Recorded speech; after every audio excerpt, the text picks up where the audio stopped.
Hey basketball fans, are you ready to win real money? Check out Pick 6 from DraftKings. When it comes to basketball payouts, DraftKings Pick 6 dunks on its rivals, including prize picks.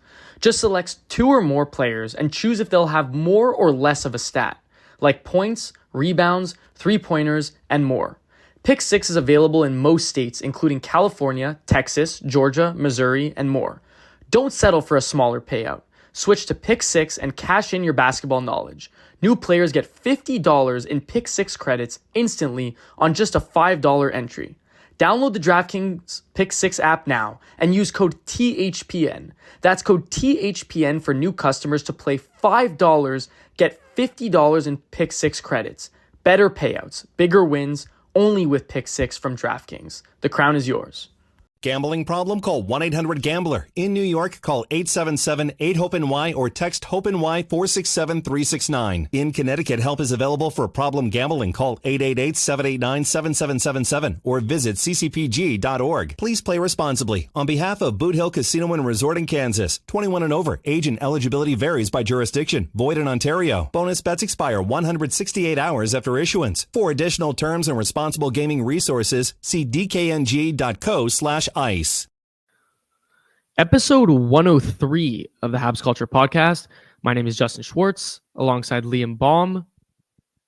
Liam, to say that these last few games, these last 5 games even, have been anything short of eventful would be a straight up lie. And the truth is that the last time that we spoke, for those of you on YouTube, you were able to see a quick clip of us talking about Ivan Demidov and the fact that he was coming over to Montreal sooner rather than later, which was awesome.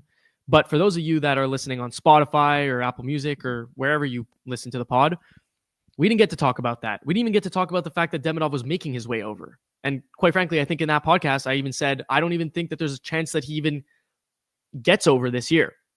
But here we are with one game remaining in the regular season against the Carolina Hurricanes on Wednesday, April 16th.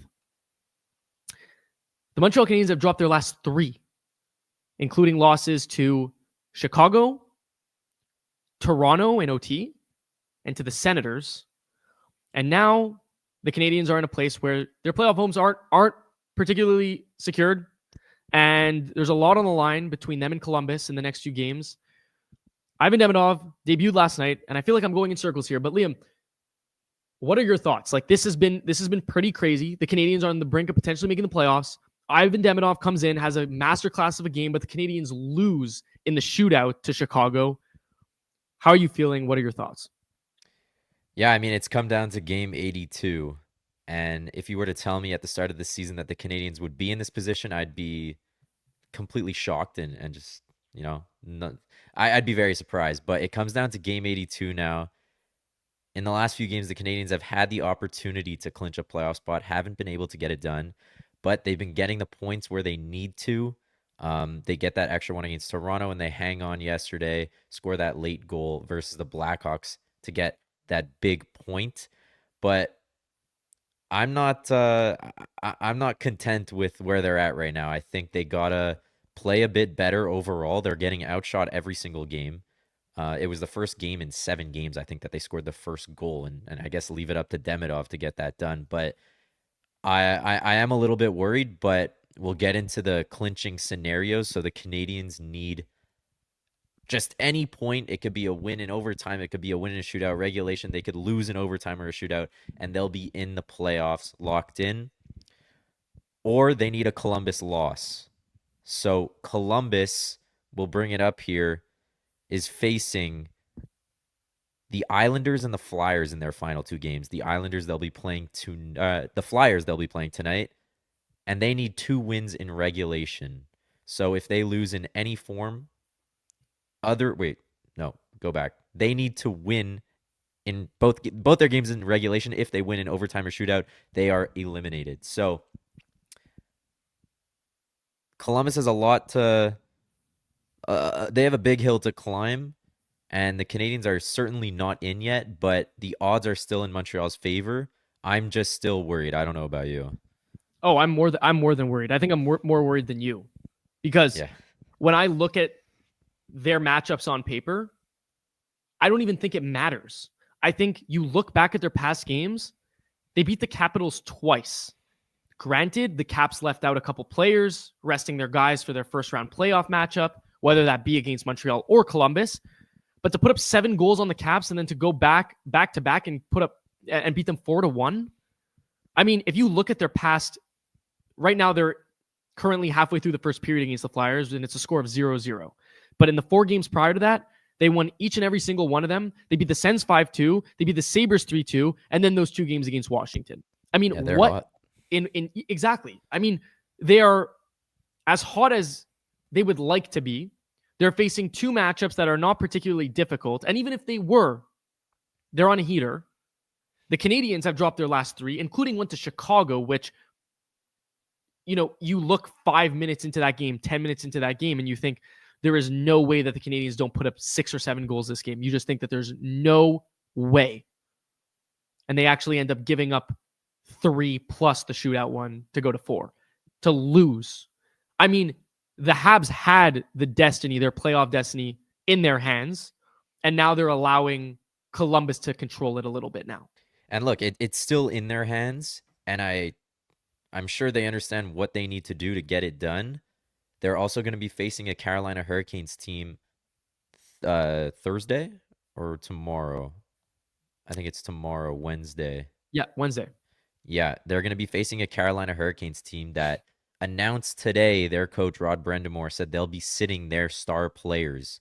And although this is a good thing for the Canadiens, this can completely backfire on them because they're getting in some young guys who are hungry and want to show that they belong in the NHL.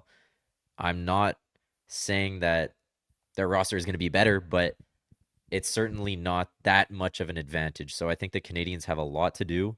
They need to come into this game thinking that this is either do or die. Even if Columbus is playing and needs a regulation win come tomorrow, they got to win. And I think this is gonna be a tight race, exactly what the NHL wants. I'm still worried. It's not a done deal yet. It's not a done deal, and I think if we backtrack to the game before the game that they played before the one against the Sens, when the Canadiens faced off against, the Detroit Red Wings, where they won by a score of 4-1 on Tuesday, April 8th. At that point in time, they had won 6 in a row. And Liam, you and I spoke because I was actually at the game against the Sens, and I think we were both in agreement that they were going to have to lose one at one point. It was inevitable. They weren't going to close out the season by going perfect. But to drop 3 in a row here, look, I can respect the one against the Leafs because even though they didn't play well, the Leafs are a good team, and to hold them to 1 goal is pretty impressive. But they looked flat against the Sens. And last night against the Blackhawks, other than the first 8 minutes of the game, they did not look good. The scoring chances weren't there. And we're talking about a Blackhawks team that is notoriously bad. Yeah. So I'm scared. I think your point on the fact that the Hurricanes have little to lose and a lot to prove is also very, very valid. And I think that the Canadiens are very, very lucky that they're not playing on the road tomorrow night. Yeah. Let's flip the script here. We'll leave the clinching circumstances away and we'll get into something different. Let's talk about Ivan Demidov's performance. Obviously, this was as good as a debut you could have hoped for other than the win, but Ivan Demidov comes out the gate, puts up a disgusting assist. The ability to create space and get around the defender and find Newhook in the slot was just absolutely amazing. Then obviously his goal where he absolutely jukes out Arvid Soderblom with a fake shot, goes backhand. It couldn't have gone much better than this. Almost Ryan Poehling like debut, except I mean you compare the two and Demidov was just, creating the goals, creating the opportunities, whereas Poehling was more of a few tap-in goals. But nonetheless, Ivan Demidov, the hype is real, and I think he lived up to it. How do you feel about that performance? He's as good as advertised. I mean, Again, we're not overreacting here. I think everyone knew the type of prospect that he was. I think everyone knew that coming over from the KHL, he was probably one of the better. You even said it last episode. I think the best, if not one of the best, non non-NHL prospects. No, sorry, non-player that's not playing in the NHL at this current time. Yeah. One prospect, and I mean, it showed. It showed, and again, look, we're looking at a team against the Blackhawks that's not particularly strong, but nonetheless, it wasn't about the competition. It was more about the way that he went about his business, and it was very calm, cool, and collected. Just like I said, as advertised, he plays with a lot of patience. His head's up all the time. He makes the right read, and the truth of the matter is that if it weren't for Newhook's lack of finishing, that game could have been 6-2. That game could have been 6-3. I mean, I don't want to blame it only on Newhook. Yeah, no, sorry for interrupting you there, but like you mentioned, like the ability to create opportunities. There was the play where he passed it through his legs and just like tapped it to Carrier, couldn't finish. There was a play where he set Suzuki up for a 1-T, couldn't finish. It's just like the opportunities kept stacking up, and it was just amazing to see. And we had talked about it today, but his ability to play physical as well and pick up pucks along the boards, winning battles, and just outmanning the defender on the Blackhawks. He showed that so many times throughout the game. So this is a guy that can do it all. A couple slip-ups defensively. We'll obviously have to talk about some of his weaknesses in that game, but for the most part, it was a lot of positive stuff to see. And for a guy who's coming onto North American ice for the first time, hands down to him. 1 goal, 1 assist, a +1, 3 shots, 1 hit, and just south of 17 minutes of ice time in his first game. Granted, that game goes to OT, so the numbers are a little bit inflated there in terms of time on ice. But it was nice to see that Martin St. Louis was giving him the opportunity to succeed, saw the talent, and saw that we knew that this was going to happen, where it was going to be a little bit of situational hockey, where that if they're in the O-zone, Armia was coming off, Laine was going on the left. Look, I mean, I think that they did it right. However, I'm not fond of those lines whatsoever. Like, again, we know that there's a massive gap at 2C, and that would change a lot. And we've talked about that, and we're not going to stop talking about it. But I just can't personally get behind a line of Armia, Newhook, Demidov. I just can't. Well, throughout the game, it seemed like they were trying different things. They were putting Laine on a few times, but I mean, towards the end of the game, it seemed like they had gone back to Armia on that line. So I think it's going to be a lot of different combinations, and it's going to be a lot of testing to see what worked. But I got to say, when Laine was on with Demidov, it seemed like Demidov was taking all the attention from the defenders.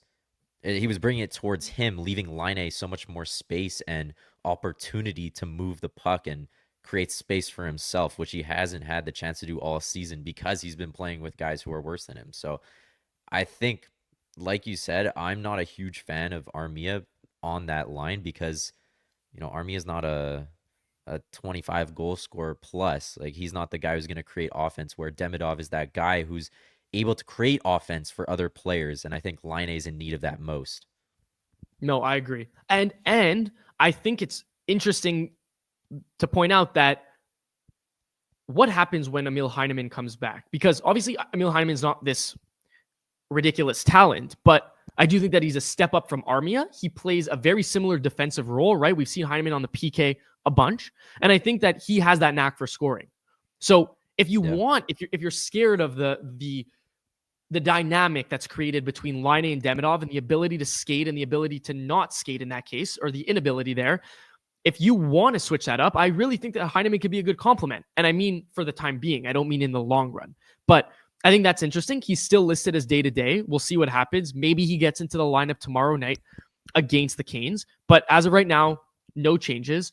I wanted to point something out, Liam, the power play. I think it's being, I wouldn't say underrated, but I don't think it's being spoken about enough, because I just have the last 5 games here. And in the last 5 games, the Habs have had 11 power play opportunities. Can you guess how many goals they've had in the last 11 opportunities on the power play? 1. There you go. 1. And it was last night. Yeah. In the dying minutes of the third. Yeah. And I don't understand the fear of trying to change something if it's not working. Like last night, I felt that the first line wasn't clicking at all. And it's not that you have to change it for the next 5 games, but try something different. Move Slav, move Caulfield, do something different to spark something, because it just seemed like St. Louis was rolling with the same group that wasn't performing well the whole game. And I mean, I guess I'll eat my words on that because they ended up tying the game, but I just don't like that they're not trying different things. And I know it was Demidov's first game. I know he's got to ease into a role, and he's going to be a big minute muncher in the near future. And again, it was his first game, but he was hot last night. Why don't you give him the opportunity on power play one? Show what he can do. So I'm not exactly thrilled by the way St. Louis is constructing these lines, and just like I mentioned, the fear of changing something to spark some offense. I'm going to raise one thing. I think that, and again, I'm not trying to go into the locker room, but I could see a world where that creates a rift. Only because, and I'm not in disagreement with you, because if it were up to me, the power play would look, the one guy that would be getting the boot is line A to PP2.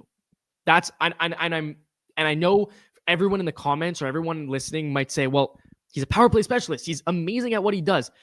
I just rather the setup of having Caulfield back in his one-timer spot and put Demidov in Caulfield's current spot. That's my ideal setup. Have Line A on PP2 with Matheson, and realistically, Line A can take shots from anyone. I don't think that there is a serious need to have him on PP1.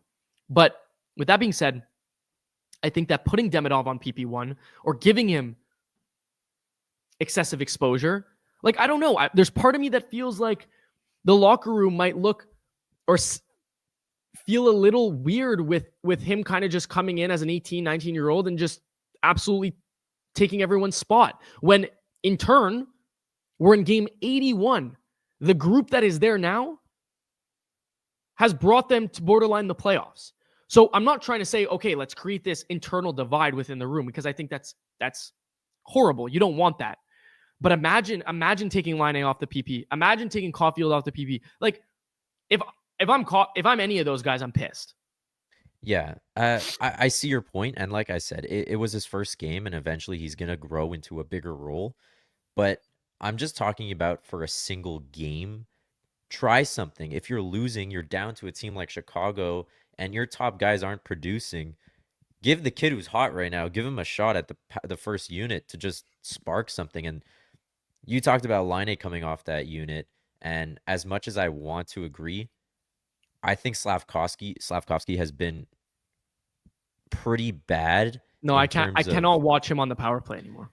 Along the boards, like, his job is to win battles, and it just seems like he's giving up the puck way too easily and is just unable to win battles. So it hasn't been going well for the Canadiens in terms of their power play. Like you mentioned, 1 for 11, and Line A only has 1 power play goal in his last 13 games. So there's got to be some sort of push and motivation to get these guys going again. And if that means someone else gets the opportunity on the first unit, then so be it. You got to take that chance and try to spark something, especially for a team that's pushing for a playoff spot and is going to be playing one of the best teams in the league in the playoffs. So your special teams need to be good.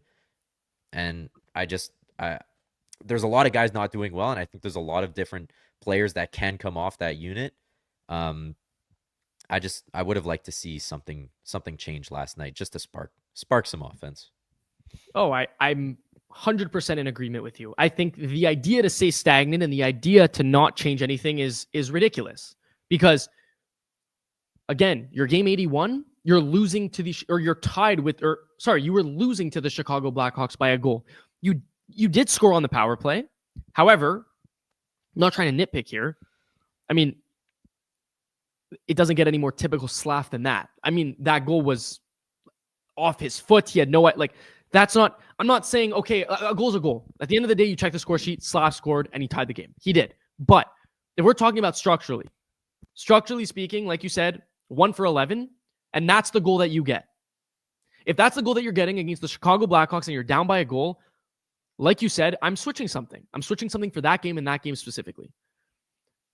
I'm not really understanding how in the most important moments of the season, with your season on the line, you you can afford to lose the game to Toronto in overtime. You can afford to lose the game to the Sens because it was kind of inevitable that they were going to lose one. But to lose to the Blackhawks is genuinely unacceptable, in my opinion. Yep, I agree. But look, I think they understand what they need to get done in this next game, and we're going to see a push that we haven't seen in the last, I want to say 10 games, even though they've, maybe not 10 games, but at least the last 5 where they've been absolutely outplayed for most of the game.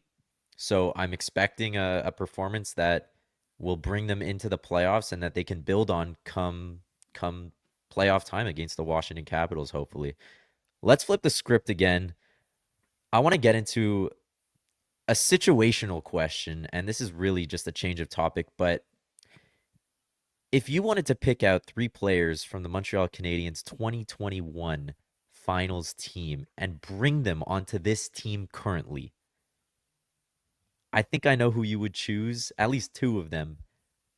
But give me 3 names that you'd bring onto the team currently to create a Stanley Cup winning team. It's an unbelievable question. I mean, Price is a no-brainer. Yeah. Price is an absolute no-brainer. I think if Price ever had half the roster that the Canadiens have right now, you'd see more playoff wins from him. But Price is a no-brainer. Shea Weber's a no-brainer. I mean, leadership and his ability on the blue line speaks for itself. And the Habs, quite frankly, are lacking a guy like him on the blue line. That's for sure. Exactly. The third guy. Oof. See, this is a toss-up because there was a lot of guys in different roles that had different effects on the team, but I don't think you can go wrong with a handful of them. Okay, I have my answer. I'd go Phil Deneau for sure. For sure. Think about it. You put Phil Deneau as 2 or 3C, but right now the Canadiens need him as a 2C. And the truth is that we can argue, is he skilled enough to be a 2C regularly in the NHL? Probably not. But his defensive game is so unmatched that they can use him there right now. And he's very versatile in that position. So well, imagine Deneau on the third line instead of a guy like, I mean, I don't want to call out guys like that, but plays a more defensive role than Christian Dvorak. And being able to slot in a guy like Deneau on your first PK unit and just have that shutdown line. Like you're going to have your top 2 lines playing against weaker lines on other teams while Deneau is shutting down, the first line of the opposing team. So that's a guy. Yeah, that's the guy I had in mind. But also another guy that was really big for the Canadiens on their run, Tyler Toffoli, the leading scorer, the leading pointer. Obviously, the Canadiens don't lack offense this season. It's not their weak point like it usually has been in the past. But bringing in a guy like Tyler Toffoli potentially slotting in on the second line, let's say, bumping down another guy, it provides scoring depth. So that was kind of my toss-up for one of the 3 players. No, I actually think that's a very valid answer. And I think like if we're looking at their roster right now, 2 of the main points that we've talked about is the fact that you want a winger that could play with Demidov, and we need a 2C. And like Toffoli, I think is actually a very underrated answer because he's actually not half bad of a skater, and he's also like a 25 goal scorer. Yeah, so pure shooter. And granted, Laine is also a pure shooter and a goal scorer, but 5-on-5 we're talking about. Like I'd take Toffoli over Laine 5-on-5. I mean, this season Tyler Toffoli 30 goals on the San Jose Sharks. There you go. Can't really go wrong with that. Yeah, Plus a Stanley Cup winner. Hey, he knows what it takes. And honestly, if it were up to me, and we'll continue this conversation right now because I think it's interesting, I'm going to deviate away from the 2021 topic, but can you imagine this team if they had gone out and re-signed Sean Monahan? Like, we knew what his market value was. It's actually, sorry to interrupt you, but I know I've been saying this all year. Continue with what you're saying. No, I had this conversation with my friend because he went out and signed with Columbus, and he got his money on the open market, and rightfully so, deservingly so. But now looking at it and looking at the landscape and like what the Canadiens have, like the numbers that he's been able to put up on Columbus, which is granted a young team that has again, we're talking about a team that's right there with the Canadiens in the standings. But you know that he loved Montreal. You know he loved the environment. You know he loved the culture. And the Habs gave him a chance. They gave him a chance to prove himself. They went out and gained a first-round pick to acquire him. That tells you all you need to know. Yeah. So, and just a quick thing to throw out there, 54 points in 52 games this year. well, like A point per game player. There's only one on the Canadiens right now. Imagine adding a second, what that does to the offense of this team and even the defensive aspect of the game, as well as the leadership role. Like, this guy's the full package, and just Columbus signing him for an absolute steal is crazy. And again, we can't argue with the fact that Montreal got a first-round pick for taking him on and then a first-round pick for trading him away. Not to mention Calgary's placement in these next couple of days will depend on where that pick is. But back to Sean Monahan, just a guy that provides so much to Columbus's success this season. And without him, I don't think they're even close to making a playoff spot. No, I agree. And granted, he did miss a good chunk of games, like almost 30 games. But again, he was so efficient when he's so efficient when he plays. And I mean, it's just awesome to see. And I think that now looking at it, you get him for 5 years at $5.5 million. Like, in this economy, you're stealing him. And like, I almost feel bad. Like, I don't want to be rude to the Jackets, but I wouldn't say it's a waste. It's just, to me, it feels like it feels a bit like a waste, because I don't know. I feel like it would just be better suited to be on the Canadiens in that 2C role, and we know what to expect. Like, it feels right is what I'm saying. Yeah. And it sucks that we don't have that, and now they're gonna have to go back to the drawing board and either look from within, which doesn't seem likely, or go elsewhere, whether that's free agency or by trade. But they're gonna have to figure that out, and it's crazy because they did have Monahan in the pipeline, and just shortly before that, they had Phil Deneau, who's also on a contract that at the time made sense not to sign him to. But now looking at it, I would take him any day. Yeah, and he plays such an important role for the LA Kings, a second line C, shutting down the first line every single night, and is just super consistent in terms of points. Like, he's a good 40 to 50 point guy.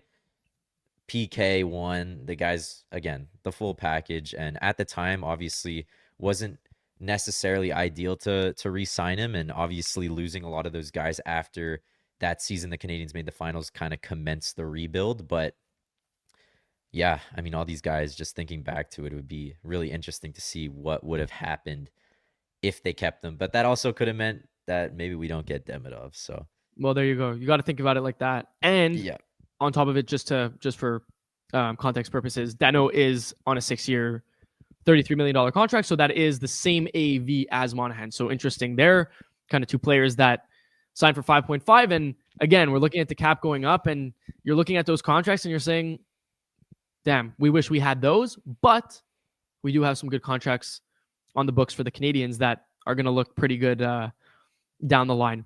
Yeah. Liam, let's take a look at this. We'll wrap it up with this. Everyone knows the implications. You stated them, and I'm sure most people that are listening to this understand them and know them. The Montreal Canadiens will be playing against the Carolina Hurricanes in Montreal Wednesday, April 16th, 7 p.m. If you're not tuning in and you're listening to this show, I'm a little bit confused. But we know what's at stake.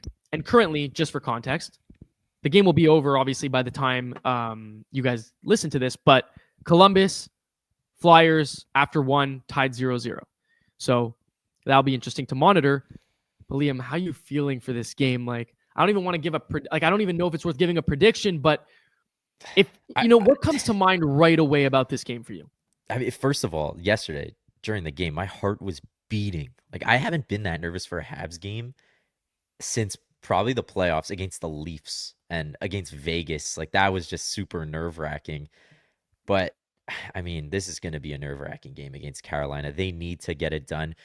We got to hope that Aho is sitting, and I think it's going to be Freddie Anderson playing, who has obviously not been a super consistent goalie and has his bad games. So we got to hope he's not having the best night. But I'm still scared of a Carolina Hurricanes team that doesn't allow many shots, which is already one of the Canadiens' biggest weaknesses, the ability to generate scoring chances. But just a team that the Canadiens don't match up well against. Carolina has such a strong D-core. They have those guys who are able to put the puck in the back of the net, whether that's Seth Jarvis, Jackson Blake, and now they're calling up Bradley Nadeau, who had 30 goals as a 19-year-old in the AHL. It's gonna be a nail biter. I'm really hoping the Canadiens can just hold on and get to the point where they just get that 1 point, and hopefully Columbus loses tonight, right? But if that doesn't happen, this is gonna be it's gonna be a doozy. I mean, look, last 10 games for Carolina, 4-5-1, clearly haven't been too good. Nikishin, by the way, doesn't seem like he's going to be entering the lineup for the last 2 games for the Hurricanes. So not that really matters, but again, it's another young talent that, like, if they're going to have guys out there that have something to prove and showcase talent, I'd rather it not be some of their best prospects. But I mean, look, like you said, they're going to have some guys sitting. We don't know exactly who they are yet because it doesn't seem like that team ever really discloses much information, but we could probably safely assume, I don't safely is a crazy word right now, but Aho, Svech, Jarvis, like, is Jarvis going to sit or is he going to go out there? Like, I got to think that they're playing the young guys and then like a combination of Aho, Jarvis, Svech, and then Slavin maybe. And I would even say Burns probably. Maybe, yeah. Like, just because, like, whatever, he's a little bit older, they'll just, kind of like, they'll treat it as a vet day. I mean, look, if it's any proof based off the games that we've seen so far near the end of the season, Florida had sat him out, then had him back in, and then now he's out again tonight. And then if you look to the Caps, they had Ovi out for 1 game, put him back in, and then when they put him back in, John Carlson was the one to come out. So again, we don't really know exactly what it's going to be, but we can hope and pray that it's not going to be, or that they're not going to have Aho, Svech, Jarvis, Slavin at the very least. But again, in the next 24 hours, or in less than 24 hours, this game will be underway. And for those of you listening, I mean, you got to hope that this continues, because the longer this continues, the longer we're producing content and the longer you get to listen to us. So make sure to stay tuned for that. Win or lose, or get into the playoffs or not in the playoffs, we will be back. So make sure to tune in there. Check out our socials. And any last words for you, Liam? Let's pray that the Canadiens are coming into a playoff spot. It would be a lot of fun, not only for us, but for you guys too, because like Justin said, we'll be pumping out content and we got some stuff ready to go. Let's just say GHG, go Habs, go. And we'll leave it at that. Thank you guys for tuning in. That was episode 103, and we'll see you guys next time.